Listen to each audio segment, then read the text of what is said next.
안녕하세요. 이원재입니다. 6월 17일 월요일 이원재 끝내주는 경제 라이브 시작하겠습니다. 마미브레인이라는 얘기가 있어요. 오랜 연구 결과인데 엄마는 돌봄을 잘한다는 거예요. 왜냐? 엄마가 아이를 출산하고 나면 뇌구조가 바뀐대요. 우리 대뇌피질이라고 그러잖아요. 여기 회백질이라고도 그러는데 그레이 매터, 이게 감소해가지고 아이 낳고 나면 두뇌 구조가 돌봄을 잘하는 방식으로 바뀐대요. 인간이 바뀌는 거예요. 두뇌가 재구조화되는 거죠. 근데 이번에 나온 연구 결과가 놀라운데요. 아빠도 그렇대요. 아빠도. 남성과 여성의 차이가 있는 게 아니고 데디 브레인이라고 그러는데 아빠도 출산을 하고 육아를 하기 시작하면 두뇌 구조가 바뀐다. 요 대뇌피질, 그 회백질이 감소하면서 재구조화된다는 거예요. 요거를 제가 오늘 새벽에 뉴욕타임즈에서 봤어요. 바로 딱 나온 기사인데 남캘리포니아 대학의 심리학과의 다빗 섹스비 교수라는 분이 있어요. 이분이 한 연구를 바로 직접 뉴욕타임즈에 발표를 했더라고요. 근데 이게 이런 얘기예요. 아이가 출산하고 3개월 동안 아기를 더 많이 돌본 아빠들을 실험군으로 놓고 실험을 했어요. 그랬더니 이분들이 대뇌피질, 회백질이 많이 감소를 했고, 감소한 아빠들은 재구조화가 되어서 아기를 더 좋아하고 육아 스트레스를 덜 느낀다. 그래서 궁극적으로 장기적인 뇌 건강을 더 증진시킨다. 이런 얘기입니다. 원래 노년층 뇌 알고리즘 연구가 있어요. 이 연구에서는 자녀를 둔 사람들의 뇌가 더 젊어 보인다. 이런 연구가 이미 나와 있는 게 있거든요. 근데 지금 그 미싱 링크가 딱 채워진 거죠. 아빠가 아이 출생 뒤에 아이를 더 잘 돌보면 뇌가 재구조화되고, 그러면서 노년에는 더 뇌가 젊어 보이게 된다. 그래서 더 젊게 살게 된다. 그래서 뭐 아이를 낳으면은 삶의 목적이 생겼다, 너무 행복하다, 이런 얘기 하는 분들 계시잖아요. 그게 그냥 믿음이 아니고 두뇌가 바뀌어서 다른 인간이 되어서 그렇다는 겁니다. 물론 여기에 단점도 있습니다. 여성들이 산후우울증이라고 얘기를 하잖아요. 산후우울증이 근데 그냥 짜증나는 증상 이런 게 아니고 그것도 이렇게 뇌가 재구조화되면서 두뇌에서 생기는 어떤 증상이라는 거예요. 물리적으로 생기는 거죠. 그런데 결론적으로는 아빠도 그럴 수 있다는 거죠. 아빠도 산후우울증에 걸릴 수 있다. 열심히 육아에 참여한 아빠일수록 더 그렇다. 그럼 어떻게 되겠어요? 우리 저출생 대책 여러 가지 이야기하지 않습니까? 돈도 주고 집도 주고 뭐 여러 가지 얘기하는데 그 중에서 사실 빠져있는 핵심이 이런 거 아니겠어요? 돌봄을 하는 사람들, 돌봄을 잘하는 사람들, 그 인간들, 바뀐 인간들이란 말이죠. 그 사람들에 대해서 더 지원하고 더 투자를 해야 되는데 지금까지는 엄마한테 그래도 신경을 쓰려고 노력을 많이 해왔던 것 같아요. 이제는 아이를 돌보는 아빠한테도, 아빠 육아에도 아낌없이 투자를 해서 이 새로운 인간들이 더 잘 살아갈수록 해주면 저출생 문제 해결에도 도움이 되겠다. 마침 과학적으로 이런 문제를 연구를 해서 결론을 발표한 연구자가 있었다. 이런 이야기 말씀드리면서 오늘 방송 시작하겠습니다. 오늘은 이광수 광순회 복덕방 대표님 모시고요. 부동산과 세금 얘기 같이 나눠보고요. 홍희경 서울신문 기자하고 여군과 여경 잦은 사고가 있었는데 이 문제 해결하려면 조직이 근본적으로 바뀌어야 된다. 이런 얘기 깊이 있게 다뤄보도록 하겠습니다. 자, 먼저 이원재 끝내주는 경제에서 특별한 손님 이광수 광순회 복덕방 대표님 먼저 모시겠습니다. 안녕하세요. 어서 오세요. 예, 잘 지내셨어요? 예, 잘 지냈습니까? 네. 오늘 그 종부세, 상속세 이런 세금 문제하고 부동산 문제 여쭈려고 모셨는데요. 예. 사실 그 사이에 제가 책을 내셨더라고요. 제가 책을 샀어요. 그래서 감사합니다. 사서 열심히 읽어보는데 너무 재밌더라고요. 예. 어떻게 살 것인가? 살 것인가? 네. 이게 How to live입니까? How to buy입니다. How to buy. 네. 그럼 어떻게 사야 됩니까? 그러니까 제가 투자에 대한 이야기인데요. 네. 저는 이제 부동산 시장도 분석하지만 주식 애널리스트로 또 오래 일했기 때문에 이렇게 자산 시장을 여러분들이 어떻게 투자해야 되고, 그러니까 이 두 가지에 사실은 그 함축이 되어 있는데요. 어떻게는 방법을 좀 같이 고민하고 싶었고, 이게 방법만 알면 안 되잖아요. 살은 뭐냐면 바인데 행동을 의미합니다.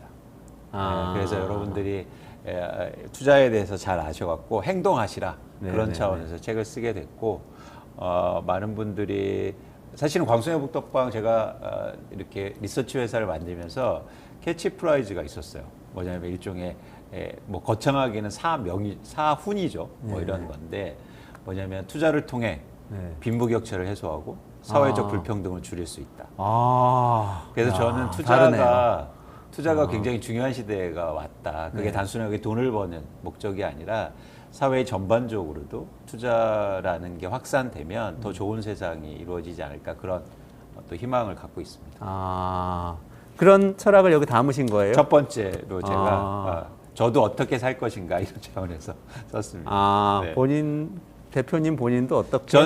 전 리브. 어떻게 리브할 것인가? 아니, 근데 보니까 네. 전 어떻게 살아갈 것인가에 대한 얘기도 많이 있는 것 같아요. 이게 1장은 어떻게 살 것인가? 2장은 어떻게 할 것인가? 3장은 어떻게 될 것인가? 이렇게 목차도 너무 마음에 들고 아유, 아주 감사합니다. 재밌게 읽고 있습니다. 감사합니다. 감사합니다. 네. 사인도 이렇게 해주셔서 감사합니다. 오늘 제가 사와서 사인도 받았어요. 여러분들도 한번 읽어보시면 네. 좋을 것 같습니다. 오늘 이 뜨거운 이슈인데 사실 요거 여쭤봐도 되는지 조심스럽게 여쭤봤더니 또 흔쾌히 받아주셔서 모시게 됐는데 네. 종부세하고 상속세가 지금 정치권에서 논의가 본격화되고 있어요. 네.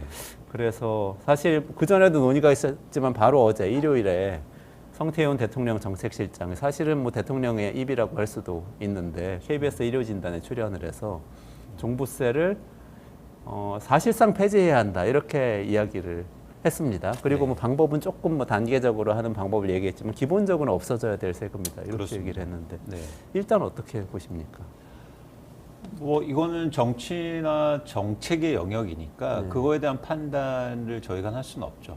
예를 들어서 뭐 선거에서 이겼으니까 이제 그런 방향성으로 뭐 공약에도 그게 포함되어 있었는데 네네. 이제 경제적으로 저희가 판단할 때 종부세를 예를 들어서 폐지하려고 하는 목적이 뭐냐 이게 사실 중요하잖아요. 네네네. 근데 그 목적을 두 가지를 들고 있는데 하나는 종부세가 부동산 가격 안정을 시키는데 실패했다.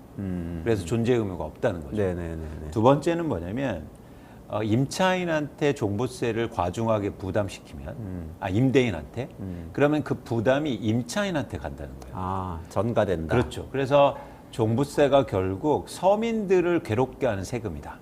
네. 이렇게 가는 거예요. 이 두 가지가 핵심이고 또 하나 이제 첨언하는 건 징벌적 세금이다. 네네. 그래서 굉장히 많은 사람들이 종부세 때문에 쉽게 말해서 괴롭워한다. 이거죠. 네네네. 그러니까 이걸 살펴보자는 거죠. 이게 과연 맞는 얘기인지. 그럼 첫 번째는 종부세가 도입될 때를 잘 보시면 2005년도 참여정부 때 도입됐는데요. 부동산 가격이 오르니까 투자하는 사람들이 시장에 몰려서 가격이 오른 거죠. 그래서 투자 수요를 줄이기 위해서 종부세가 도입됐는데 공교롭게도 종부세가 도입된 뒤로 가격이 더 올랐어요. 그때는 참여정부 때도 그랬고 종부세가 강화된 문재인 정부 때도 그랬습니다. 그래서 단순하게 그것만 보면 죄송합니다. 그것만 보면 종부세가 집값 잡는 데 쉽게 말해서 실패한 것처럼 나타나죠. 네네. 근데 저는 실패하지 않았다고 생각해요. 그래요. 네. 종부세가 실패한 게 아니고요. 네. 종부세를 운용한 걸 실패한 겁니다. 그건 어떤 차이가 있는 거죠? 그러니까 무슨 얘기냐면 종부세를 도입해도요. 투자자들이 두려워하지 않았어요. 왜냐하면 나중에 바꿔줄 거기 때문에. 없애주고 세율 낮춰줄 거기 네네. 때문에. 당장 내가 그걸 두려워할 필요가 없는 거죠. 그러니까 그런 차원에서는 종부세가 일종의 그 자체는 그 취지는 좋았는데 그거를 잘 활용하지 못하면서 무력화된 거예요. 근데 지금도 똑같지 않습니까? 문재인 정부 때 종부세 세율을 강화시켜서 막 투자하지 마라, 너무 과도하게 투자하지 마라, 투기하지 마라라고 했는데 그때 당시에 그래도 집을 계속 샀어요. 종부세를 많이 내면서도 버텼어요. 왜냐하면 나중에 없애줄 거야. 그런 자기 예언이 근데 지금 실현되고 있잖아요. 이게 더 큰 문제다. 이래서 종부세가 무력화됐다.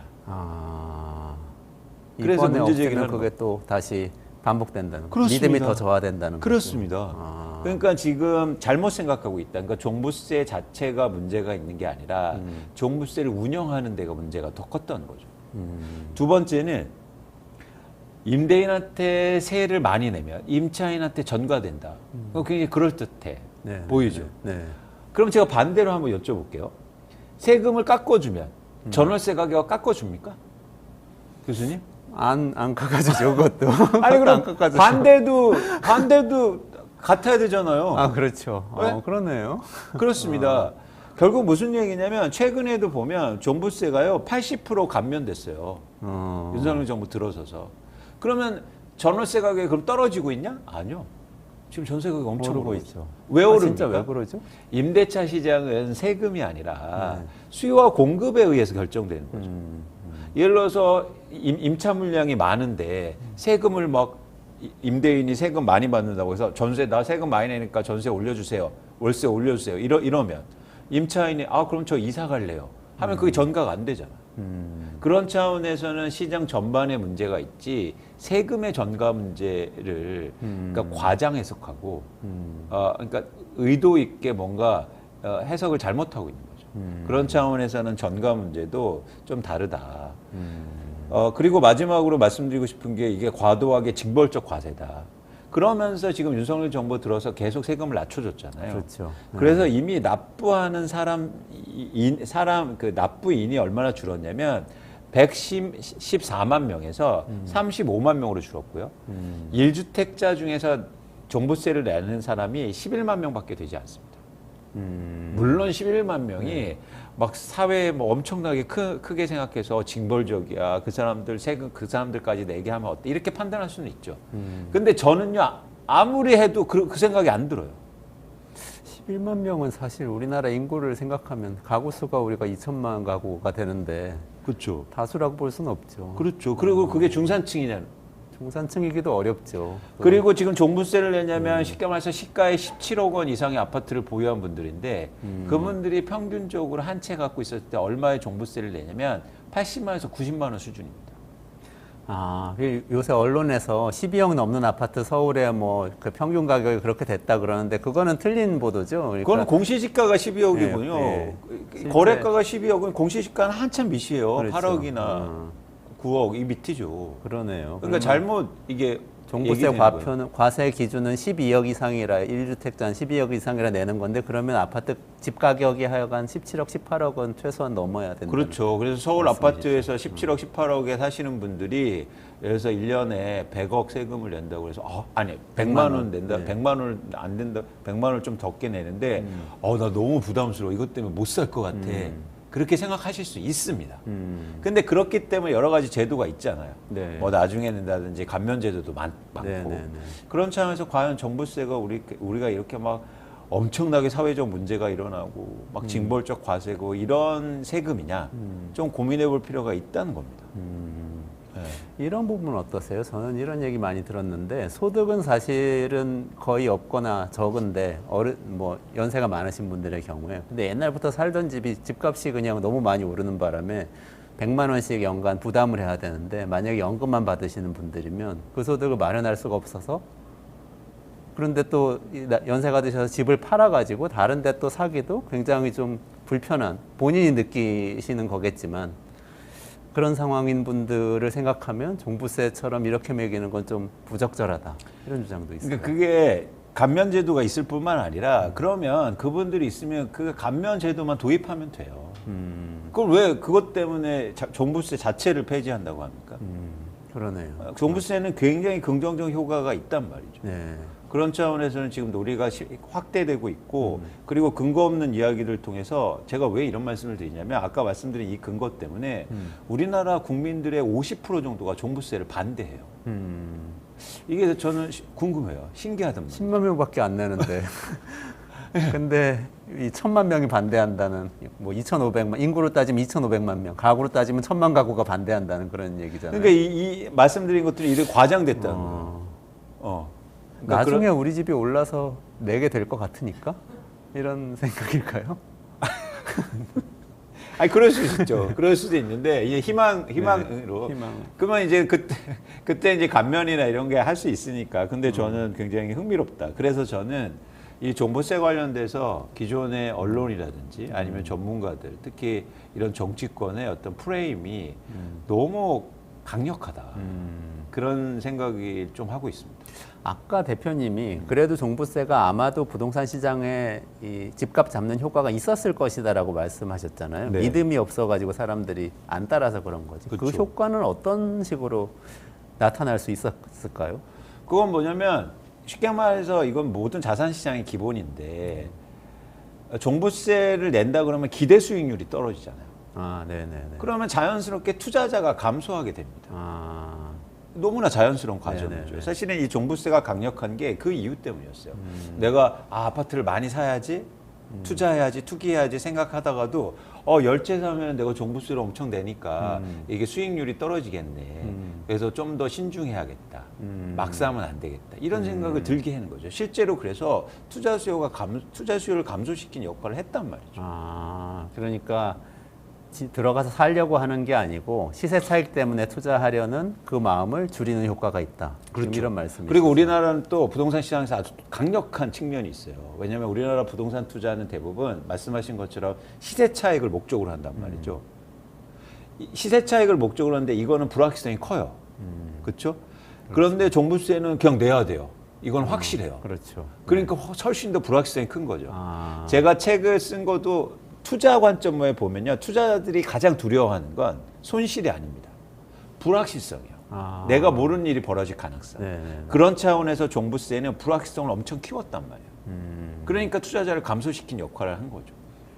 그렇군요. 그러면은 거꾸로 만약에 지금 같은 방식으로 이제 대통령실에서 밝힌 대로 쭉 종부세 폐지가 진행된다고 하면 그런 고가 주택에 대한 수요가 더 늘어날 가능성이 있는 거고 다시 집값이 오를 수 있는 그렇죠. 이제 시장에 막 다주택자 들어오고 투자자들 들어오고 투기자들 들어오겠죠. 왜냐하면 불확실성이 줄잖아요. 세금도 없고. 아, 그러니까 막 사겠죠. 대출 받고 전세 끼고 또 사게 될 겁니다.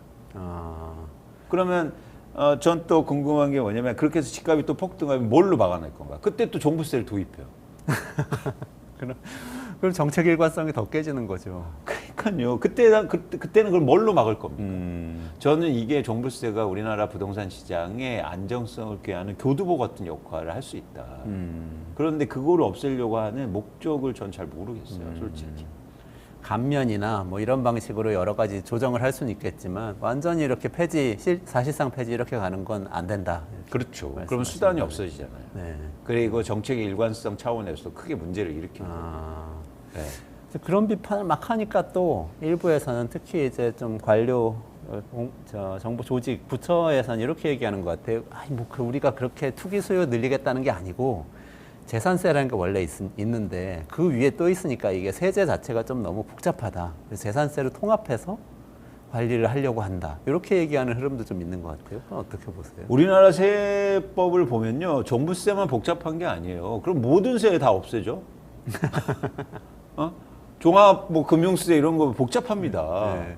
지방세도 내야 되고 막 국세도 내고 복잡해요. 주민세도 내야 되고. 그런 거 다 그러면 고친다. 그거는 저는 핑계 같은 생각이 들고 또 하나 뭐냐면 여기서 큰 문제가 있어요. 뭐냐면 재산세로 이게 합치면 재산세는 지방세잖아요. 그렇죠. 그렇죠. 네. 그리고 종부세는 종합부동산세는 국세인데 네. 걷어갖고 지방이 교부하는 그렇죠. 방법을 씁니다. 왜 이런 방식을 썼냐면 예를 들어서 투자하는 사람이 서울에 사고 부산에 사고 대구에 사고 과천에 사고 성남에 사놨어요. 근데 재산세를 부과하잖아요. 다주택자 규제가 안 돼요. 아, 그 지역이 한 채잖아요. 그러네요. 어떤 방식으로 규제합니까? 그러네요. 이건 뭐냐면 시장의 투자나 투기 수요를 최대한 억제하려는 목적을 갖고 있는 교정과세라고요. 그러네요. 그러니까 교정하려고 시장을. 근데 그 교정 목적이 완전히 사라지는 거잖아요. 그러네. 그럼 전국에 그냥 시마다 한 채씩 사는 사람들은 규제할 방법이 없어요. 네. 그러네요. 지방세로 전환되는 순간.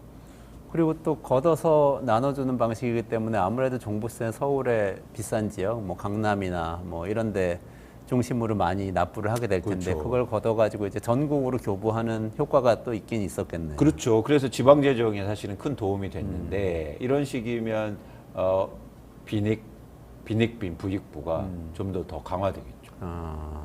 지방의 그런 자치 세금에서도. 지방 소멸이 문제라는데 그건 더 부추길 수도 있게 되겠네요. 그렇습니다. 그러니까 종부세가 도입된 목적 중에서도 그게 있었거든요.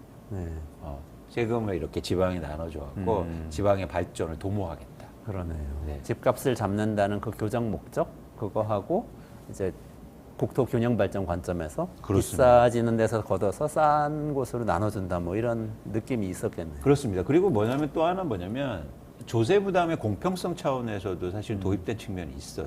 아, 그거는 무슨 뜻이죠? 그러니까 뭐냐면 조세라는 게 소득에도 있잖아요. 네네. 근데 재산에도 있어요. 자산에도 있어야 된다는 거죠. 네. 근데 우리나라 자산세가 그렇게 많지 않았으니까 이런 쪽에서 보정이 이루어진 거죠. 근데 왜 이런 말씀을 드리냐면 소득은 우리가 유리지갑이라고 하지 않습니까? 그렇기 때문에 여기는 탈루라든지 탈세라든지 절세가 사실은 굉장히 제약돼 있는 상황이죠. 그런데 기타 뭐 사업소득이나 이런 부분들은 굉장히 이렇게 투명하게 볼 수 없는 부분이 많잖아요. 그렇죠. 네. 근데 그런 소득이 다 어디로 응축됩니까? 자산으로 응축되죠. 그러네요. 아. 그래서 이런 부분에 대해서 그러니까 일종의 공평성을 통해서 모든 나라들이 자산에 부과해요. 그래서 형평성을 맞추겠다. 네. 그리고 또 하나 긍정적인 측면은 뭐냐면 이 부동산에 과세되는 세금은요 피할 수가 없어요. 아. 그냥 부동산이 그러네요. 거기에 거기에 있으니까. 있으니까 숨길 수가 없네요. 그래서 부동산 세금을 가장 두려워합니다. 아, 그러니까 뭐 현금을 많이 벌어가지고 있으면 그걸 어디 다른 계좌에 숨겨놓을 수도 있고 외국에 보낼 수도 있고 뭐 장롱에 넣어놓을 수도 있고 여러 가지 금고에 방법. 네. 금고에 넣을 수 있는데 금 사서 넣어놓을 수도 있고 그런데 부동산은 회피가 불가능해요. 그러네요. 그렇기 때문에 굉장히 투명한 과세가 그리고 그래서 더 두려워하는 겁니다. 아, 쉽게 말해서 부자들이요 부동산 세금을 가장 무서워해요. 그러네요. 회피가 불가능하고. 땅 거기 있으면은 찾아가서 이렇게 재보면 땅 뭐 면적이 얼마 되는지 다 알 수 있고 그쵸. 집 있으면 어떤 집인지 알 수 있고 이러니까. 그래서 명수가 소수지만 저항이 엄청나게 큰 겁니다. 아, 그렇군요. 네. 근데 소수의 저항이 지금 꼬리가 몸통을 흔들게 되는 것 같은 느낌인데요. 만약에 말씀하신 게 사실이라면. 그러니까 저도 그런 생각이 드는데 왜 몸통이 흔들리냐는 거예요. 그러니까요. 영향받는 사람이 실제로 소수면은 정치권에서 그렇게 신경을 안 써도 다수 유권자의 표를 받아야 되잖아요. 정치권에서는. 근데 아까 말씀드린 것처럼 이 부분을 건드리면 우리나라 뭐 예를 들어서 국민의 50% 정도가 종부세를 반대하니까 네. 공교롭게도 그렇게 돼버렸거든요. 네. 그러니까 그런 부분에 대해서 일종의 소구할 수 있지 않을까 이런 기대를 하는 것 같아요. 아. 근데 잘 될까요? 기대대로? 그러니까 저는 진실을 많이 알려야 된다. 이 음. 종부세. 근데 그 기존의 언론이라든지 전문가들이 항상 이렇게 일관적으로 얘기한단 말이죠. 네. 네. 뭐 세금의 귀착이라서 세금 임차인들이 힘들어질 겁니다. 그다음에 막 뭐 1주택자의 노령 세대가 소득도 없는데 엄청 내고 있습니다. 그다음에 주택 가격 안정화도 도움 이런 얘기를 계속 하니까 종부세가 마치 진짜 나쁜 세금인 것처럼. 그래서 제가 제안하자면 네네. 이름을 바꿨으면 좋겠어요. 이름을 네. 어떻게 해요? 그러니까 예를 들어서 부자세. 아. 멋있게. 아. 그래서 부자세 내는 분들한테 딱 이렇게 표창장 주고. 부자 마크를. 그래서 이거 하면 대한민국의 부자 인정. 그동안 살아오신 자랑스럽게. 어떤, 경제적 성공을 축하드립니다. 네. 그러니까 종부세 이 프레임을 벗으려면 이름부터 바꾸자. 아. 명예롭게 네, 만들어 명예롭게 되겠네요. 해서 저기 그 집에다가 딱 붙여드리고 반짝반짝. 이 집은 보유세 내는 집. 아, 진짜 그렇게 되면 좋겠어요. 세금 내는 게 자랑스럽고. 자랑스럽게. 그래서 내가 우리나라를 위해서 세금 내고 있다. 네. 그래서 난 이렇게 비싼 집 살고 있다. 왜 명품 가방 들고 다니잖아요. 자랑하려고. 그거보다 배지 딱 달고 다니면 오 비싼 집 사시네. 이게 되잖아요. 아니, 그래서 제가 그 세금하고 관련해서 한 가지 더 여쭤보고 싶은 게 네. 있었어요. 오늘 네. 두 번째 주제인데 네. 상속세도 지금 얘기가 나왔단 말이죠. 지금 성태윤 실장이 대통령실 정책실장이죠. 그 상속세율도 똑같은 프로그램 KBS 1호진단에서 어제 30% 최고 세율로 인하가 필요하다 이렇게 얘기를 했는데 개인 의견이라고 하기는 했어요. 아직 확정된 건 아니라고 하고. 근데 어쨌든 지금 최고 세율 50%고 이제 뭐 그 대주주 같은 경우에는 60%까지 낼 수도 있고 이런 상황인데 이거는 어떻게 보세요? 일단 단순하게 보면 말씀하신 것처럼 한국의 상속 명목세율 최고가 50% 정도 되니까 OECD 평균이 한 30% 정도 수준이에요. 그래서 높은 것으로 나타납니다. 근데 여기서 저희가 짚고 나와야 될 게 뭐냐면 감면제도라는 게 이렇게 많기 때문에 실효세율은 28%밖에 되지 않아요. 아, 그러니까 이것도 사실은 일종의 과장돼서 얘기하는 측면이 좀 있다. 좀 구별해서 이제 보실 필요가 있는데 이제 일종의 상속에 대한 과세가 예를 들어서 이거는 뭐 경제적 차원이나 정치적 차원에서 뭐 합의가 필요하다고 생각하긴 하고 있습니다. 그거는 이제 사회적 합의가 되면 낮춰줄 수는 있죠. 그런데 제가 궁금한 건 뭐냐면 무엇을 위해서? 그게 지금 빠져 있어요. 그러니까 상속세를 낮춰주겠다. 단순하게 해외보다 글로벌 국가보다도 높아서. 근데 제가 말씀드렸듯이 실효세율을 보면 그렇게 높은 상황이 아니라고 하면 뭔가 한 목적이 있을 거 아니에요. 네네. 그 목적이 궁금해요. 아. 지금 우리가 이런 세금이라든지 얘기 나오고 있는데 그 목적을 정확하게 얘기하지 않고 있어요. 그러니까 기업을 가업 승계하는데 그 기업을 뺏길까 봐 이렇게 나온단 말이죠. 그러면 오래된 가업이나 가업 승계나 지분 상계에 대해서 상속세를 낮춰주면 되는 겁니다. 네, 그렇죠. 네. 그렇게 해서 사회적으로 과연 우리가 상속세 인하가 왜 필요한 거에 대한 논의가 필요하다. 네. 그리고 또 하나 그런 문제가 있지 않습니까? 사실은 지금 우리나라가 사회적 불평등이 굉장히 커지고 있는데 상속세마저 낮아지면 그러면 사회적 불평등이 훨씬 더 커질 거 아니에요. 그렇죠? 그래서 이런 것들에 대해서 충분한 논의가 돼 있느냐 그런 측면에서 저는 좀 그리고 저는 이제 경제나 뭐 투자를 볼 때 상속세를 과연 낮춰준다고 그래서 우리나라 경제에 도움이 될 거냐 이것도 고민이 된다는 거죠. 네. 그러니까 그게 요즘 나오는 얘기는 원래는 그 가업 얘기가 많았어요. 작년 재작년 상속세 논의할 때는. 네. 그래서 감면 제도도 많이 도입해주고 네. 가업에 대해 가업 승계 그렇게 맞습니다. 해줬잖아요. 네. 근데 지금은 이제 중산층의 서울의 아파트 여기로 집중되는 것 같아요. 이게 통합 공제 한도가 5억이잖아요. 근데 5억이면은 옛날에는 5억이면 야, 큰 돈인데 5억 갖고 있으면 엄청 부자잖아. 이렇게 생각을 하던 분들 중에 상당수가 서울 수도권에 집을 마련하고 그 집의 가격이 실거래가 기준이긴 하지만 5억은 훌쩍 넘고 이제 10억 가는 집을 가진 분들이 많아졌는데 이분들이 이제 일종의 공포심을 느끼기 시작한 게 정치권에서 이렇게 이야기한 시작인 것 같아요. 이걸 어떻게 봐요? 이게 집값하고 또 연결이 돼 있는 문제인 것 같기도 한데. 그렇죠. 이제 자산 가격이 오르니까 집을 한 채 있거나 두 채 있는데 자식한테 줘야 되는데 상속세율이 너무 높으니까 이걸 다 온전하게 넘겨줄 수 없다. 이런 이제 두려움이 있을 수는 있죠. 그런데 그러니까 아니 그거는 그냥 정치적으로 저는 의사결정하면 됩니다. 근데 전 꼭 한 가지 말씀드리고 싶으면 그럼요. 소득세도 낮춰주세요. 아, 소득도 올랐잖아요. 그렇죠. 그럼 소득세는 왜 안 낮춰줘요? 지금 월급 받는 분들 되게 힘든데 세금 내느냐고. 네. 그럼 감면도 올려주고 아니 10년 전보다 지금 최저임금도 올랐고 그죠? 그리고 예를 들어서 뭐 기업에 다니는 분들 연봉도 다 올랐잖아요. 그렇죠. 1인당 국민소득 자체가 엄청 올랐습니다. 그럼 표준과세도 낮춰주고 과세표준도 낮춰주고 그다음에 왜 소득세도 낮춰주세요 제발. 그래야 형평성이 있는 거 아닙니까?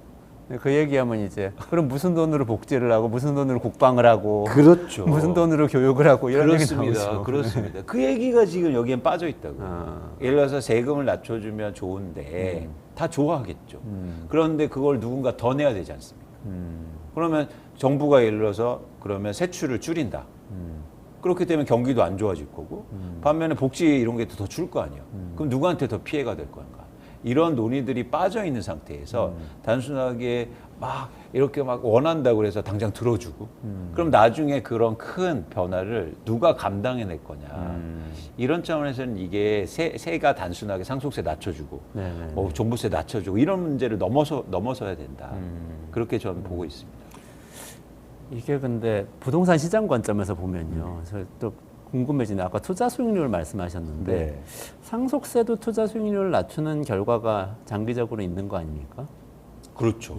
그리고 이렇게 이제 서울에 아파트 한 채 갖고 있는 분들이 상속세 대상이 된다. 그럼 이분들이 사실 거래를 많이 하는 분들일 수 있는데 그렇죠. 영향 주는 거 아닌가요? 그렇죠. 어떨까요? 상속세율이 상대적으로 높으니까 아 내가 막 자산을 막 부동산 투자를 막 열심히 해서 이게 별로 좋지 않겠구나라는 생각을 들 수 있게 하는 거죠. 아, 그러니까 이런 전반적인 게 교수님 말씀하신 것처럼 우리나라가 자꾸 어디에 집중하게 되냐면 자산 투자에 자꾸 집중하게 된다는 거예요. 특히 전 부동산 투자를 어떤 관점에서 보냐면 경제적 관점에서는 부동산 투자가 가장 생산성이 낮은 투자예요. 어떤 부가가치를 만듭니까? 갖고 있는 부동산이에요. 그렇죠. 그러니까 가장 뭐냐면 생산성이 낮은 분야예요. 그런데 여기에 우리나라가 전 연령이 집중되는 거예요. 최근에 제가 미국에 출장을 다녀왔는데요. 조지아의 애틀란타에 다녀왔어요. 네. 근데 가봤더니 천지가 개벽하고 있어요. 왜냐면 왜냐면 해외 기업이 조지아에 투자하면요. 거기서 만드는 제품이 해외에 수출되거나 다른 주에 가면요. 법인세가 감면돼요. 그러니까 조지아에 지금 공장이 막 한국 기업들 포함해서 공장이 들어가요. 네. 법인세를 낮춰주는 효과가 투자로 이어지고 이 투자가 이어지니까 경제가 좋아지잖아요. 자, 근데 우리나라가 종부세, 상속세가 과연 이런 다른 상승 효과와 경제적인 양의 효과를 과연 낼 수 있느냐. 오히려 이렇게 자산 투자를 막 부추겨서 가장 생산성이 낮은 분야로 많은 분들이 주목하게 되고 많은 사람들이 그렇게 되면 우리나라는 어떻게 성장하게 되는 겁니까? 계속 맨날 부동산만 이사 다니면서 갈아타게 하고 부동산 투자만 하고 상속세 적게 낼 생각만 하고 이러면 어디서 혁신이 나고 어디서 경제가 발전해요? 그러게요. 근데 우리나라가 한국에 또 와서 봤더니 온통 신문이 세금 얘기예요. 그렇죠. 다른 나라는 어떻게 기업을 유치하고 어떻게 할까 이런 얘기하고 있는데 우리나라는 세금과 석유 얘기입니다. 네. 횡재, 석유도 횡재해잖아요, 사실. 횡재를 노리는 아니 지금 건데. 많은 나라는 투자. ESG 투자한다고 그러고 신재생 에너지 투자하고 있는데 한국에 왔더니 세금 얘기하고 석유 너무 달라요. 얘기하고 와 저는 지금 대한민국이 지금 어디로 가고 있는지 제가 진짜 너무 걱정이 됩니다.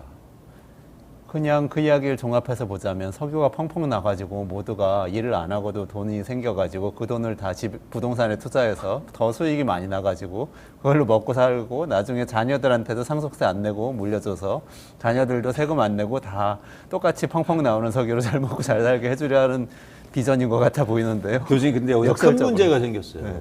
뭔지 아세요? 뭐죠? 2023년도에 석유에서 수용한다는 지금 보고서 IEA 보고서가 나왔죠. 석유에서 석유를 수용한다. 원유에서. 수용, 원유에서. 원유가 넘쳐나서. 아 너무 많아서요? 네. 2030년도에 근데 우리나라 2030년도에? 아 그래요? 네. 그럼 가격이 어떻게 되겠습니까? 석유가 그렇게 많이 나고 있나요 지금? 수요가 계속 감소하고 있고. 아 그래 재생에너지로 옮겨가니까. 그렇죠. 그래서 이미 전 세계 국가들은 사실 그런 쪽으로 이동하고 있단 말이에요. 지금 전 세계의 빅5 오일 메이저 회사들은요. 오일 캐내는 것보다 신재생 에너지의 전기 에너지 생산량이 더 많아지고 있다고요. 네. 네. 그러면 햇빛이 석유 자원 같은 거라고 생각하고 태양광에 투자를 하고 그렇죠. 뭐 바람이 거기에 해당된다고 생각하고 풍력에 그렇죠. 투자를 하고 그렇죠. 이렇게 지금 그렇죠. 가야 되는 거죠. 그렇죠. 세계적으로 지금 그런 애플도 흐름이라고. 당장 신재생 에너지로 생산 안 된 그 제품들 안 쓰겠다고 하는 거 아닙니까? 그러니까 제가 미국에 갔더니 다 신재생 에너지 투자하고 기업들이 거기다 공장 짓고 이러고 있다는 거예요. 그러니까 부동산 가격이 올라요. 네. 너무 자연스러운 현상이죠. 네. 근데 조지아주 애틀랜타의 부동산 가격이 얼마인 줄 아십니까? 평균? 얼마나 33만 불이에요. 33만 불이면 우리 돈으로 한 4억 5천. 4억 5천. 중간 가격이요. 집이 거기는 단독주택이죠. 2층짜리 단독. 2층짜리 단독주택. 차 2대. 아, 그래도 꽤 넓잖아요. 방 4개. 보통. 중위 가격이 그렇다는 네. 말씀이시죠. 야. 욕실 2개. 방 4개 화장실 욕실 하나. 오. 수영장도 있는 거 아니에요, 혹시? 있을 수도 있어. 그러니까 우리나라가 지금 저는 왜 지금 꼭 이 세금을 얘기해야 되느냐. 세금 얘기하면 아까처럼 해외 투자하는 기업들 법인세 낮춰서 빨리 우리나라 와라. 투자 받아서 혁신하자. 뭐 이런 목적이 있어야 된다는 거잖아요. 그렇죠. 그래야 세금을 이용하자는 거죠. 그렇죠. 근데 우리는 정부 짜고 생속세 낮추는 목적이 뭡니까? 여기 주저앉자는 것 같아요. 지금 여기 주저앉아서 지금 이 땅 갖고 있는 땅에서 잘 살자 이런 것 같은 느낌이 들어. 근데 저는 암울하네. 이게 단순하게 뭐 정부나 여당, 야당도 똑같아요. 뭐 종부세 얘기 하잖아요. 그러니까 우리나라 정치인들이 똑같죠. 진짜 너무한다, 저. 너무한다. 너무한다. 당장 귀에 듣기 좋은 이야기를 그냥 하는 것 같은 생각이 드네요, 다들. 이런 상황에서 우리가 미래 세대 때 어떤 대한민국을 넘겨주겠습니까? 그러게요. 지금 독일어 필명 가이겐 벨크님 댓글 주셨어요. 이광수 대표님 쉽게 평론 감사드립니다. 팬이신가 봐요. 아유, 팬 많으신데. 저 마지막으로 하나 네. 여쭤보고 보내드려야 될 것 네. 같은데요. 그래도 네. 이렇게 주택 관련 세제를 정비를 하면 집에는 투자가 좀 더 많이 돼서 살기 좋은 집이 많이 생기진 않겠냐. 이런 의견에 대해서 어떻게 생각하세요? 살기 좋은 집, 즉 거주하는 집이 잘 갖춰지려면 그 집에 오래 사는 사람들이 늘어야 돼요. 그런데 투자하거나 투기하는 사람들이 많아지면 자꾸 갈아탈 거 아니에요. 그렇죠. 그 집에 누가 투자를 하겠습니까? 그래서 대한민국의 아파트가 노후화된 거예요. 직접 거주하지 않으니까. 맨날 이사 다니니까. 왜 고쳐요? 새 집만 찾아다니고. 그래서 이렇게 재건축 아파트들이 노후화율이 급속하게 진행된 겁니다. 아. 미국 같은 경우에 한 집에 사는 연수가 16년이 넘어요. 자기 집에 오래 살면서 인테리어하고 고치고. 그래서 미국이 좋다는 얘기를 드리는 게 아니라 미국은 1970년대, 80년대지, 50년, 60년대 집 목조주택들이 아직도 쓰고 있다고요. 왜냐하면 계속 리노베이션하고 자기가 맞아요. 사용하니까. 저도 미국 있을 때 살던 집이 거기였어요. 공부할 때. 그렇죠. 네. 그러니까 그게 좋다는 아닌가. 그러니까 말씀드린 것처럼 그 답입니다. 이렇게 막 투자하는 사람들 많아서 집이 좋아질 거냐? 아니요. 왜냐하면 심지어 우리나라는 노후화 많이 됐다고 안전하지 않다고 경축하는 나라잖아요. 아 진짜 그거 너무 역설적이에요. 그러니까 얼마나 이게 투자를 안 합니까? 살기 좋은 집을 만들기 위해서 노후화 빨리 돼서 재건축하는 게 유일한 목적이. 그래서는 안 됩니다. 그죠? 예. 안타깝다는 거죠. 네. 오늘 제가 이상하게 화를 냈네요. 아니요, 너무 시원하게 말씀 잘해주셔서요. 너무 재밌었고요. 오늘 네. 이광수 광순의 복덕방 대표님하고 어떻게 살 것인가, 어떻게 바이할 것인가, 근데 어떻게 리브할 것인가 같이 말씀해주신 것 같아요. 그래서 부동산 관련된 세금은 목적이 정비하자는 목적이 좀 불분명하다. 목적을 가지려면 투자해서 혁신하는 방향으로 세제를 혁신하자 이렇게 얘기를 해야지. 갖고 있는 부동산 가지고 세금 조금 내는 거 그래서 복지에 쓰고 교육에 쓰는 거 너무 그렇게 듣기 좋은 얘기만 하면서 깎아주겠다고 하면 안 된다. 이런 말씀을 주셨습니다. 맞습니다. 네. 저는 광순의 복덕방 이광수 대표님하고 같이 여기서 인사드리고요. 바로 조금만 기다리시면 홍희경 서울신문 기자하고 같이 여군 여경의 이 조직 문제 같이 다뤄보도록 하겠습니다. 대표님 같이 인사하시죠. 네, 고맙습니다. 고맙습니다.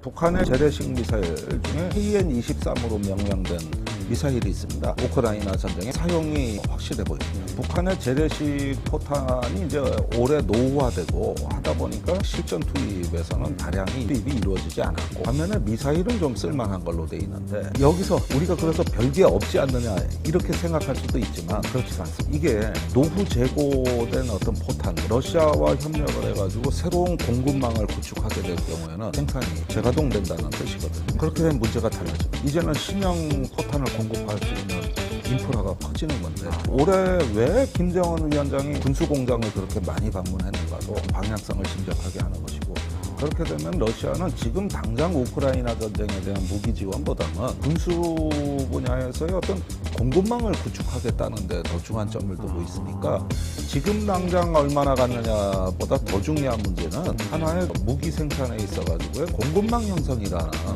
오히려 이런 차원에서 양국 관계를 보는 게 합리적이다. 네, 이원재 끝내주는 경제 잡스 시간입니다. 네. 직업의 속사정을 통해서 경제를 들여다보는 시간이고요. 오늘도 홍희경 서울신문 기자님 모셨습니다. 안녕하세요. 안녕하세요. 어서 오세요.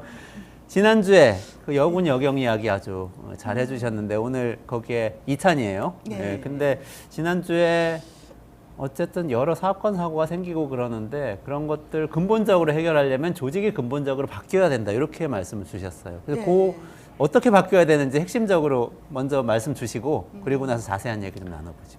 예. 조직이 정말 중요하고요.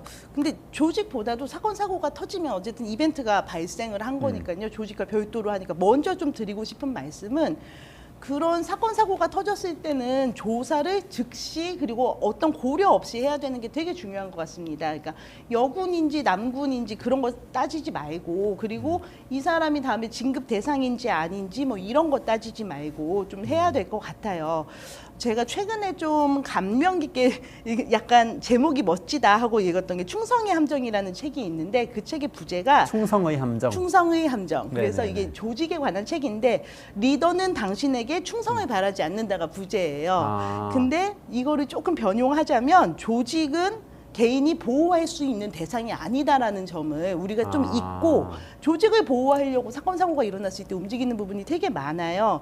근데 그러면 안 되는 이유가요. 특히 이번에 군이나 경찰이 저희가 다루는데 여기에서 일어나는 사건이나 사고라는 거는 업무상이나 직무상 일어나는 일이 많습니다. 네네네. 그렇기 때문에 이 사건 처리를 어떻게 하느냐가 나중에 전례가 돼서 나중에 참고사항이 되고 전범이 되기 때문에 사건 처리를 개별 사건 처리 잘해야 되고요. 그리고 보통은 이게 이제 조직을 보호한다라는 말이 무슨 말이냐면은 자꾸 정상 참작의 사유를 따져요. 예를 들면 이번 사건은 아니지만 훈련병 사건은 아니지만 최상병 때도 이런 일로 장군들을 모두 처벌하면은 어떻게 군이 조직이 되겠냐라는 식의 그런 반론이 있어서 이게 좀 그 다음에 여러 가지 일들이 벌어졌다는 거잖아요.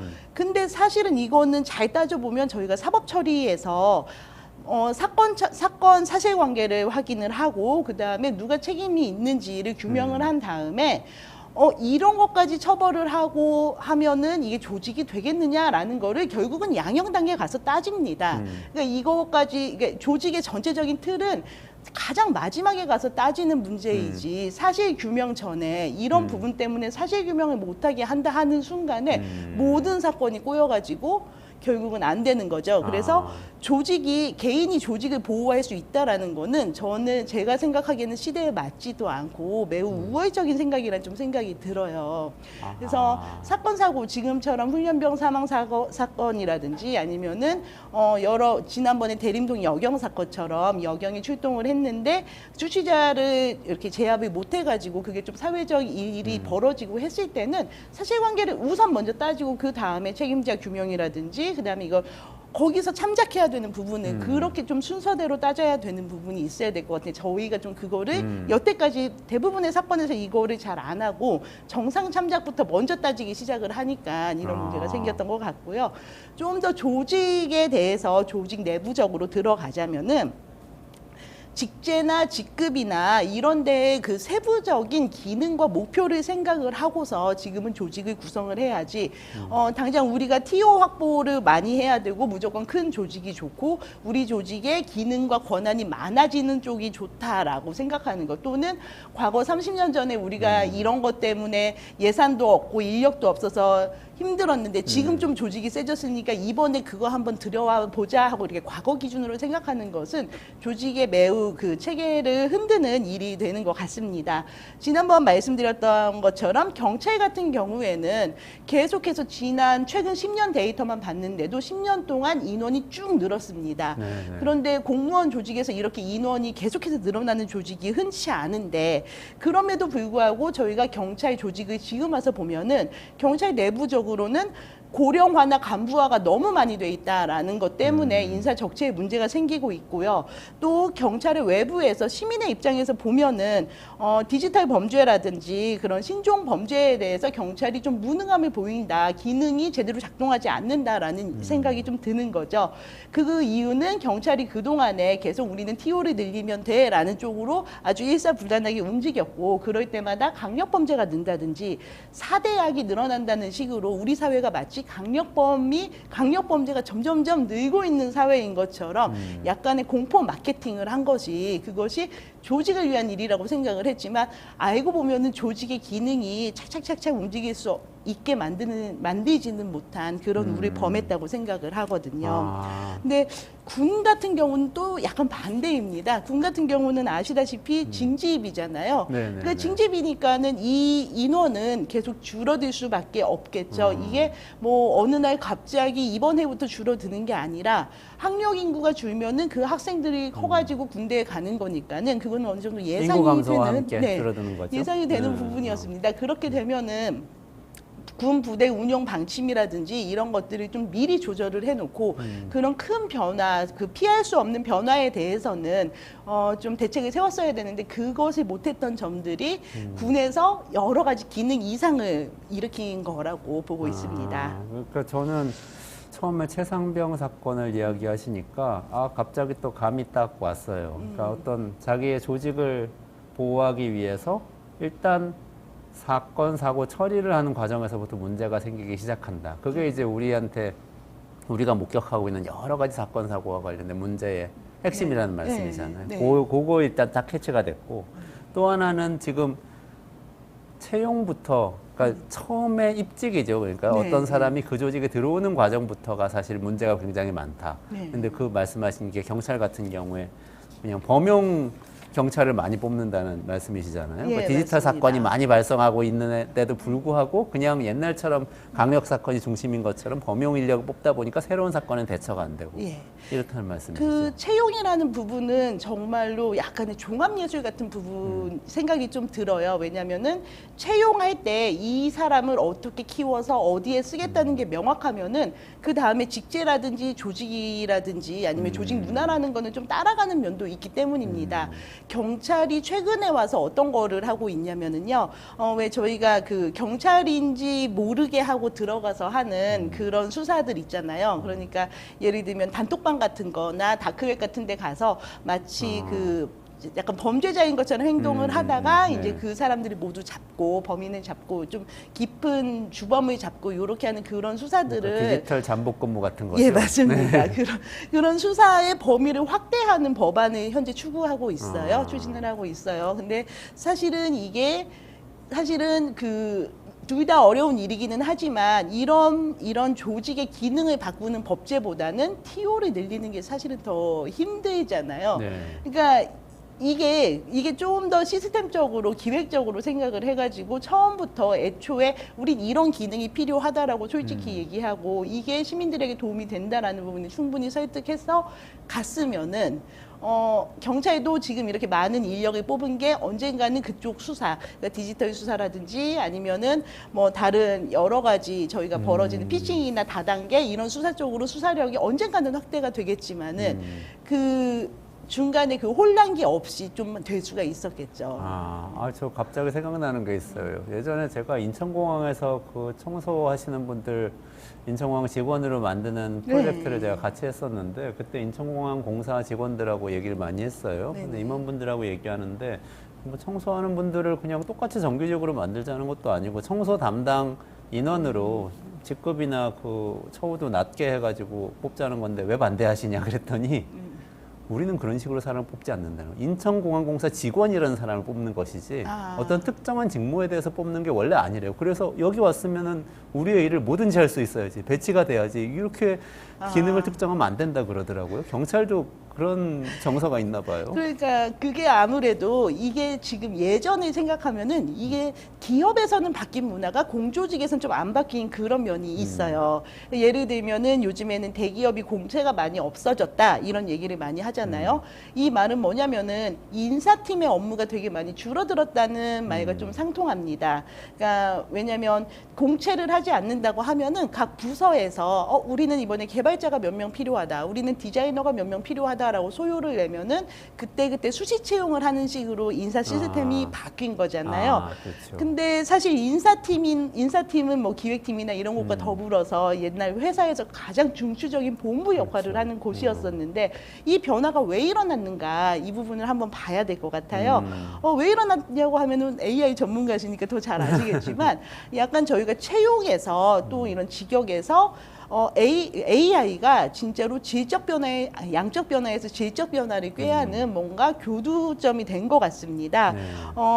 예를 들어서 그 전에도 디지털 혁명이란 게 있었고 뭐 2000년대 닷컴이 있었고 하지만은 그때만 해도 인사팀이 여전히 주도하는 HR에서는 인사팀이 주도하는 시스템이었고 예를 들면 이런 거였죠. 그러니까 자동차 공장에서 아주 과거에는 자동차 공장에서 이 사람을 몇 명이 필요하다 해가지고 이 조립 라인에 몇 명이 필요하다 해서 기획을 하고 그걸 인사팀에 전달을 하고 인사팀이 사람을 뽑고 이런 거였다면은 그 전에 닷컴 단계에서도 우리는 이제 개발자와 웹 디자이너가 필요하다라고 전체적인 기획을 하면은 그것이 와가지고 그만큼의 또 사람을 뽑고 그랬을 거예요. 그런데 AI는 그러면은 똑같이 그럼 AI 개발자나 AI 코딩 뭐 그런 사람 프롬프터를 뽑으면 되지 않아?라고 생각을 하겠지만 그거에 그렇지 않다라는 거를 보여주는 게 최근의 흐름인 것 같아요. 그리고 그 흐름이라는 거는 사실 속도가 핵심인 것 같습니다. 예를 들면은 작년에 저희가 어떤 기사를 많이 많이 썼냐면은 문과생들도 코딩을 배워서 AI 그쪽으로 많이 지원을 한다 이런 기사가 있었어요. 아, 맞아요. 노코드 개발이라고 예. 많이 나왔어요. 네, 그래서 문과생이 코딩 가르쳐주는 스타트업도 참 많고 그랬었는데요. 근데 지금은 어떤 얘기가 나오냐면은 네카오 인기가 벌써 취업 시장에서 시들하고 플랫폼 규제나 챗 GPT 확산 때문에 개발자가 과연 살아남을 수 있는 직업인지가 위태롭다. 이런 기사로 1년 만에 바뀐 겁니다. 이게 그냥 속도가 바뀐 게 아니라 약간 질적인 변화를 꾀하는 그런 엄청나게 느낌이 바뀌네요. 드는 거죠. 그래서 어쨌든 어떤 분야에서든 신입사원이 뽑아가지고 이 사람을 숙련을 시키는 과정을 거쳐서 이 사람과 같이 일을 하겠다라는 체계 자체, 기존 직업의 직장의 체계 자체가 좀 바뀌는 부분이 있는 거죠. 아, 그러네요. 경찰도 거기서 자유롭지는 않은 상황이고 그걸 잘 못하고 있는 거예요. 그렇죠. 경찰과 뭐 검찰 같은 경우에는 사실은 이런 식의 AI 단계에서의 질적 변화가 아니라 그 전에 디지털 혁신에서도 사실은 적응을 못한 예로 보입니다. 예전에 제가 검찰 편을 말씀드릴 네네네. 때 그 말씀 드렸면서 좀 이상하다 그랬잖아요. 그 압수수색을 가면은 보통은 한 맞아요. 7, 8명의 수사팀이 검사 1명이랑 같이 압수수색 현장을 가는데 디지털 포렌식 하는 수사관이 1명이고 나머지 4, 5명은 그냥 압수수색하는 사람들. 그래서 디지털 포렌식 하는 그 수사관은 되게 열심히 이제 막 그 백업하고 복사하고 하는데 다른 수사관들은 그냥 좀 이렇게 멀뚱멀뚱 있어야 되는. 그래서 요즘은 다 컴퓨터 안에 있으니까 자료가. 그러니까 네. 증거는 다 거기에 있고 디지털 증거가 중요하다고 계속 얘기를 하지만 그 전화는 이루어지지 않은 약간 이런 문제들이 있는 거죠. 그래서 아마 그 경찰이나 검찰에서는 그 전에 아날로그 상태에서의 그 양적 전환도 좀 잘 이루어지지 않아서 지금 같은 경우는 더 힘들어졌다라고 보이는 겁니다. 검찰의 경우에는 입직에서 정확하게 지금 필요한 사람들을 뽑지 않는 문제가 있다. 군은 조금 다르다고 아까 말씀드렸잖아요. 징집이니까. 예, 군은 징집이기 때문에 그 네. 문제가 좀 다른데요. 저희가 구조적인 변화에 얼마나 대응을 하지 않았는지를 이제 보여주는 게 최근에 그 조선일보에서 유일촌의 최준영 전문위원이 쓴 글을 한번 봤더니 거기에 나오더라고요. 근데 거기에서 예로 든 게 재밌는 자료였는데 2003년에 병무청에서 병무 54호라고 해서 웹진을 내는데요. 네. 거기에서 이미 이 그래프처럼 예측을 했다는 겁니다. 그러니까 현역 대체 요소가 저 파란색 선이어서 저게 30만 명을 유지를 해야 된다라고 하는 건데요. 지금 그래프에 나오지 않은 부분까지 숫자를 조금 말씀드리면 1992년에 20세 남자 인구가 47만 명이었는데 97년이 되면은 38명이 되고요. 이게 쭉 내려가서 2008년에 32만 명이 됩니다. 그 다음에 베이비붐 세대가 낳은 에코 베이비붐이 등장하면서 조금 올라갔다가 그러다가 지금은 한 22만 명 정도가 군에 가는 거예요. 그러니까는 사실은 제대로 됐다면 저희가 아까 그래프에서 봤던 파란 선 30만 명 선을 조절을 좀 해야 되는 겁니다.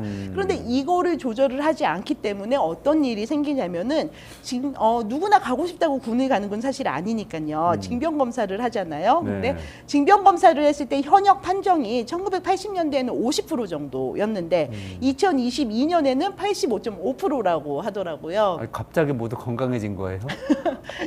50%에서 85%는 너무 많이 그래서 올랐다. 저도 남성분들한테 얘기 들어보니까는 징집 검사를 하다가 이제 그 재검을 하다 보면은 대구던가 거기를 네. 가서 이제 거기서 정말로 하게 되는데 보통 옛날에는 거기 가면은 절반은 그냥 군대 안 갑니다 하고서 오는 거였었는데 지금은 거기에서도 되게 열심히 이렇게 갈 수 있다라는 설득을 받는다는 말씀도 하고 그렇게 하시더라고요. 그러면은 실제로. 군의 네. 경우에는 이 입직의 문제가 물론 직업 군인들은 채용을 하지만 징병이 대부분의 병사들은 이제 그냥 징병을 하기 때문에 입직의 문제가 양적으로 숫자를 맞추는 일조차도 게을리했기 때문에 생기고 있다.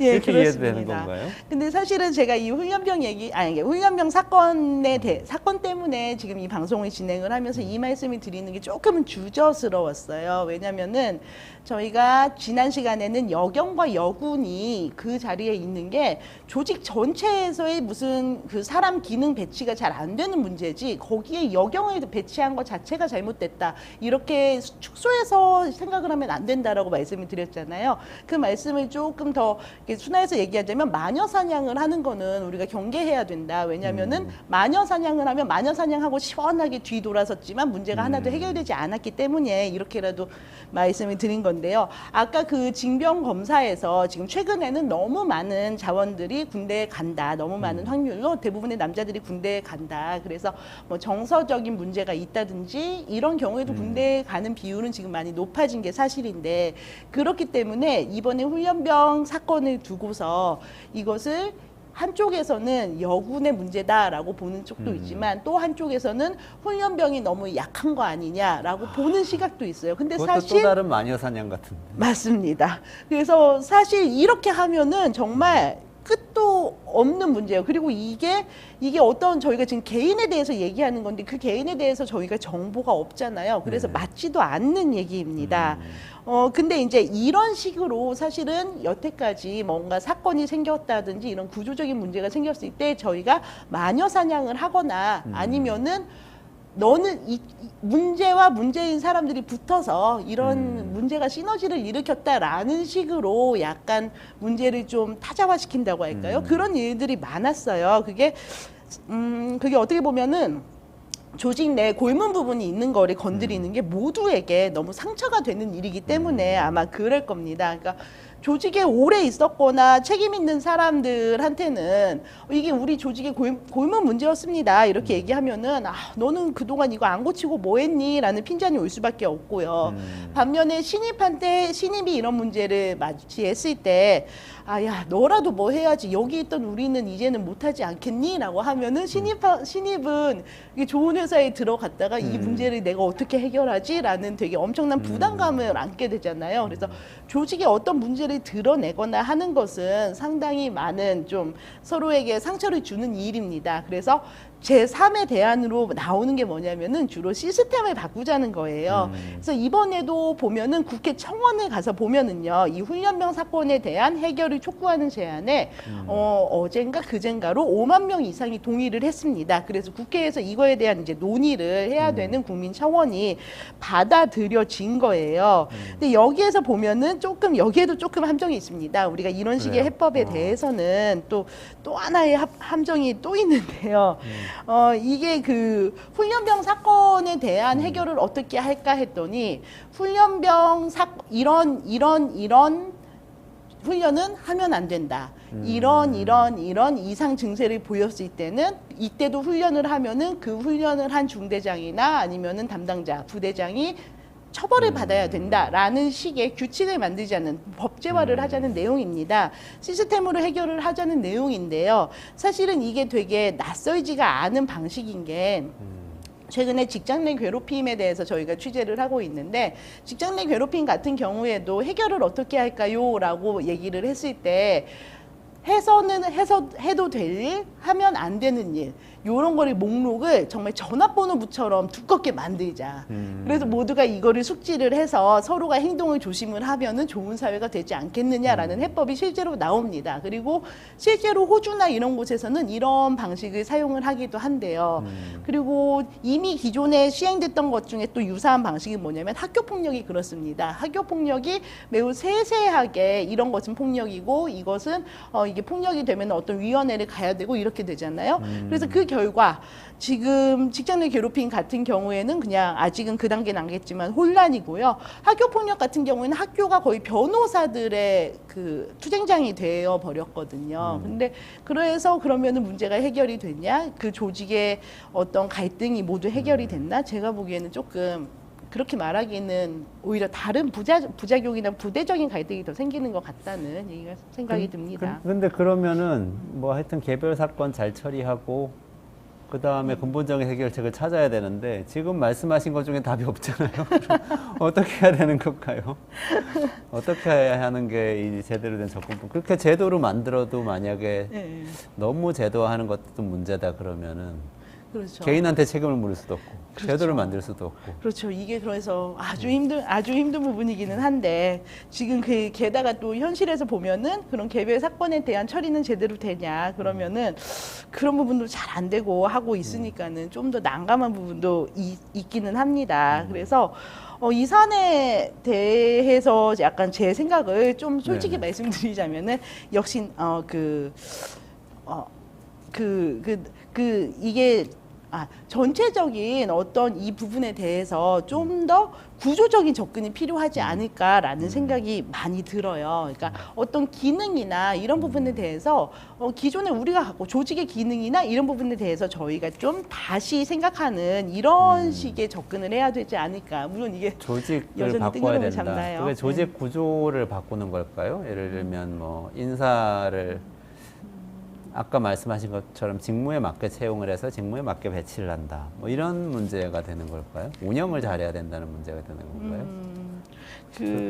그게 이제 저는 아까 학교 폭력 말씀하셨을 때 딱 드는 생각이, 그래서 당연히 이제 학교는 굉장히 불편해지잖아요. 그리고 사람들 관계도 좀 이전 같지 않고 네. 자꾸 이렇게 법적으로 해결해야 되고 변호사 끌고 들어야 되고, 그렇죠.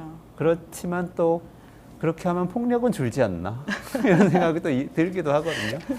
그러니까요. 폭력을 행한 아이한테 막 책임을 묻고 이러면 안 된다는 데까지는 네. 생각할 수 있는데, 폭력 자체를 줄이려면 그래도 교육적이진 않지만 사법적으로 뭔가 판단을 하기 시작하면. 그렇죠. 그게 그래서 하여간에 제도를 설계를 할 때는 그러니까 청원도 이 그렇게 하고 제도를 그렇게. 그렇죠. 제도를 만들면은 요렇게 순차적으로 돼가지고 마지막에 좋은 결론이 날 거다라고 생각을 하는데, 항상 특이한 것은 그 제도에서 나와서 항상 뭔가의 다른 부작용이 있고 부작용이 그 생겨요. 제도를 맞아요. 반대로 쓰는 사람들이 반드시 생기고 하면서 그게 잘 안 되는 것 같아요.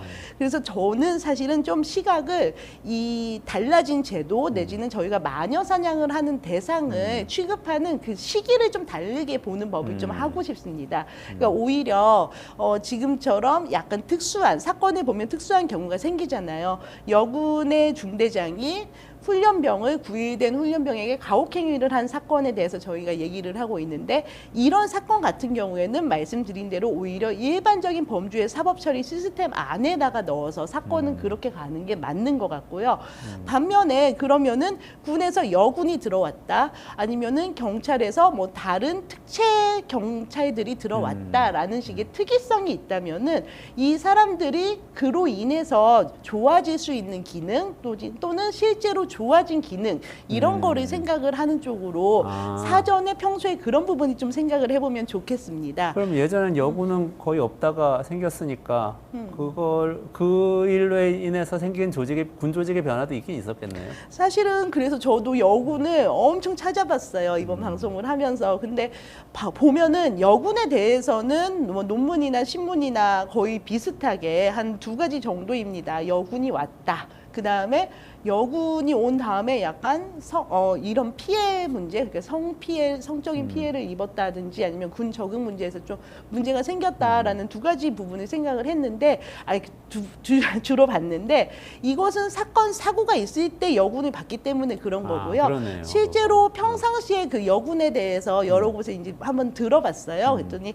일단 당장 재밌었던 부분이 90년대 중반에 각종 사관학교에 여생도들이 처음으로 입학을 했다고 합니다. 그때까지는 이제 금녀의 그 공간이었는데 거기 이제 들어갔죠. 네, 들어갔더니 정말 대대적인 공사가 일어났대요. 예를 들면 뭐 그 내무반의 관물대도 다 바꾸고, 그때만 해도 이렇게 침대가 다 있지 않았는데 침대 시스템으로 바뀌고, 화장실도 여자 화장실 별로 없었을 텐데 이제 다 바뀌고 그랬답니다. 그래서 공사를 진짜 많이 하는구나. 그리고 이제 교육도 받았겠죠. 사관학교에서의 연애는 금지다, 막 이제 이런 교육도 받고 약간 설렘 반 기대 반 두려움 반으로 있었는데, 그 여자분들이 온 다음에 사관학교의 변화를 한번 여쭤봤어요. 그랬더니 이 공간의 변화를 시키는 게 사실은 어떤 맥락에서 시키는지 왜 이렇게 먼지를 많이 일으키는지 몰랐는데, 그 공사가 다 끝난 다음에 변화를 보니까는요, 사각지대가 사라졌다는 거예요. 그러니까 CCTV를 뭐 지금처럼 CCTV가 많이 달리고 이런 게 아니라 되게 은밀한 사각지대가 곳곳에 있었다는 거예요. 남자들만 있었을 때는. 근데 아무래도 여생도들이 들어가니까는 휴게실도 예전에는 뭐 길게 높여가지고 담배 피는 공간으로 해놨다면은 그것도 파티션을 낮추게 되고, 아무래도 뭐 이렇게 소파 같은 거 갖다 놓고 서로 이제 차 마시고 얘기할 수 있는 공간으로 바뀌고, 그런 식으로 사각지대가 바뀌니까는 사관 학교에서 암암리에 일어나던 폭력이라든지 이렇게 구타 같은 게 사라지는 효과가 나타났다는 숨을 데가 없으니까 거예요. 폭력을 예. 행사할 장소도 없어졌다. 예, 그래서 그러네요. 이렇게 평상시로 보면은 되게 많은 부분에서 어떤 조직이 다양성이 확충이 되면서 생기는 장점들이 생기는 건데 저희는 평소에는 그런 거를 보지 않으려고 하는 이유가 어쨌든 여군이나 여경이나 매우 이례적인 존재가 들어왔고 이것은 기존 조직에 충격을 줄 거라고 생각을 하지 기존 조직을 도움을 주고 기존 조직을 좀 더 좋게 변화시킬 수 있다는 가능성을 생각을 하지 않으니까요. 그래서 그러네요. 네. 이거 깨진 유리창 이론이라는 게 갑자기 생각이 나는데요. 뉴욕에서 차 유리창 깨진 거 그냥 놔뒀더니 주변에도 다 이렇게 유리창 깨트리고 범죄가 많아지던 걸 그거 하나 해결했더니 네. 전체적으로 도시 모양이 바뀌어졌다. 뭐 이런 얘기 예. 비슷한 것 같아요. 맞습니다. 그래서 그 깨진 유리창도 잘 보면은 뉴욕 경찰 때문에 나온 거잖아요. 네네네. 근데 뉴욕 경찰 때문에 나온 또 재밌는 조직 이론 중에 하나가 썩은 사과. 썩은 사과요. 예, 혹시 그건 아시죠? 어떤 그러니까 거죠? 썩은 사과라는 거는 썩은 사과 하나를 방치를 하면은 사과 속의 상자 속 사과가 전부 다 썩어가지고 결국은 상자째 버려야 된다라는 네네. 건데 조직론으로 얘기를 하면은 조직에서 이런 식의 이제 약간 썩은 사과 같은 뭔가 유해한 행위를 하는 분들을 방치를 하면은 이 행위가 점점 전염이 돼서 조직 문화가 그렇게 간다라는 얘기입니다. 근데 이 얘기가 처음에 나왔던 거를 보니까는 그 경찰 조직 안에서 약간 부패가 좀 있었나 봐요. 그래서 뉴욕 경찰이 뭐 조폭이랑 연루가 되고 같이 결탁하고 하니까 그것에 대해서 이제 되게 엄벌에 처하면서 뉴욕주의 한 판사가 너희는 경찰 조직의 썩은 사과와 같아서 너희의 행동이 아주 그렇게 큰 중범죄가 아니라고 생각을 할지라도 그것이 경찰 전체로 조직 문화의 확산을 시키고 조직 문화를 오염을 시킴으로써 시민을 보호할 수 있는 많은 역량을 손실을 준다라는 지적을 하면서 그렇게 했다고 합니다. 아, 그렇군요.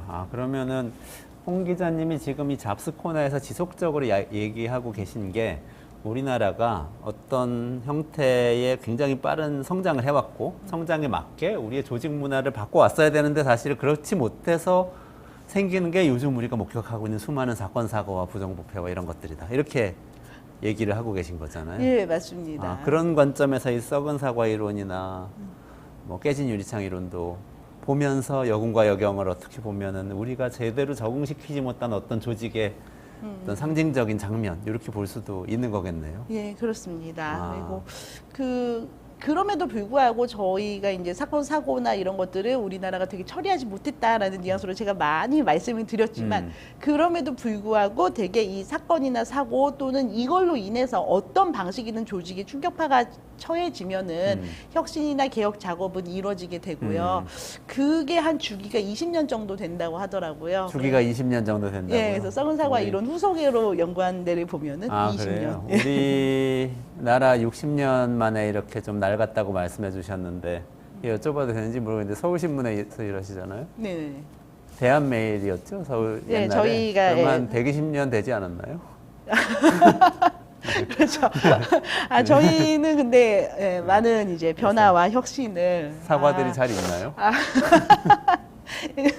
네, 저희 사과는 계속 신선해지려고 노력하고 있고 오늘은 한 여기까지 하시겠어요? 끝날 때가 돼서.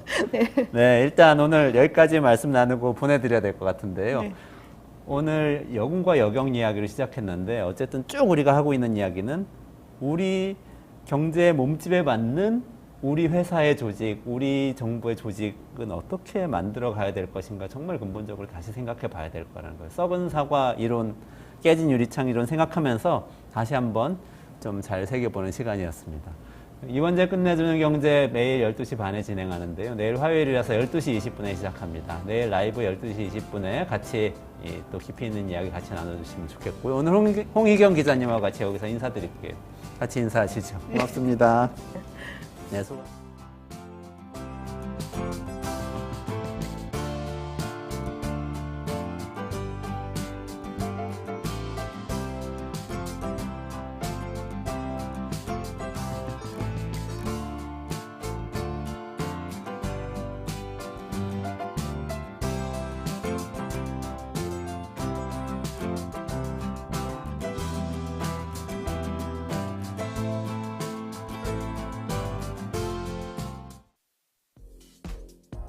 다가오는 2024년 하반기 여러분의 소중한 자산을 지킬 수 있는 특별한 시간을 마련했습니다. 김인만의 시드머니 하반기 경제 대전망 특집에서 한문도, 차영주, 김광석 3명의 전문가가 하반기 경제 전반에 대한 전망과 해안을 제시합니다.